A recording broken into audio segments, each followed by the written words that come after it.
So you guys all know what's going on with the scales at Publix, right? They are effectively not putting them in the newer stores anymore. Now, I just want to say something first. I love Publix.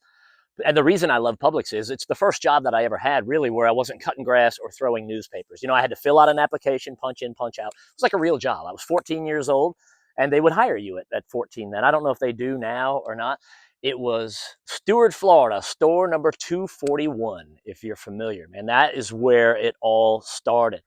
I've got so many fond memories of Publix, but prior to that, when my mom used to take me to the store, one of the things I always looked forward to was jumping on the Publix scale, the big, beautiful Toledo scale with the round display. You'd step on the pad and you'd watch the needle go. It was fun. And as a kid, you'd almost try to hold on to things to make yourselves heavier. And we all know that as adults, that all changed, right? Because now, if there is a scale there, anytime you see an adult get on there, it's like keys, wallet, phone, they all come out of the pockets. They unload everything. If they're wearing a hoodie, a lot of times they take that off. I've seen people kick off their shoes before they weigh themselves, right? Now, I don't know how hygienic that is or if that's a good idea.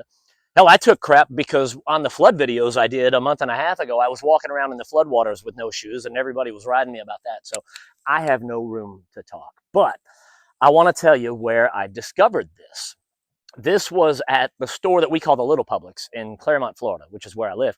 There's a new Publix that went in next to the Home Depot, and there was a Lucky's there, right? And I remember when Publix went in there, a lot of people loved Lucky's. It wasn't my thing. Like, no big deal. You know, to each their own. I think that if you liked writing poetry and you enjoyed craft beers that had the consistency of gravy and man buns, you probably really liked Lucky's. Like I said, to each their own. It's all good. I prefer the Publix, but we're checking it. It has the smallest parking lot, too. I drive a Tundra four-door Crew Max on 6 inches of lift and 35s. It is murder getting in and out of that parking lot, but the store's convenient sometimes, you know?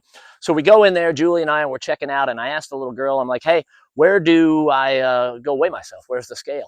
And she was like, yeah, we don't have scales, and the new Publixes aren't going to have them.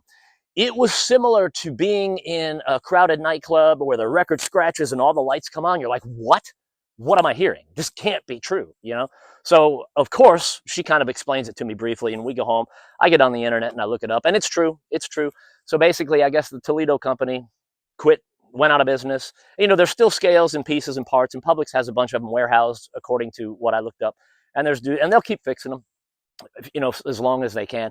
But I guess the new Publixes moving forward are not going to have scales in them. So I'll bet you 99.9% of the population couldn't care less about that. But I know some people do, because there's other guys out there that have made videos about the Publix scales too. So some of us are going to miss it, and they will just be memories that will forever be etched in our minds. You know what? Life goes on. I still, pardon me, I think I just swallowed a bug. Life goes on. I still love Publix.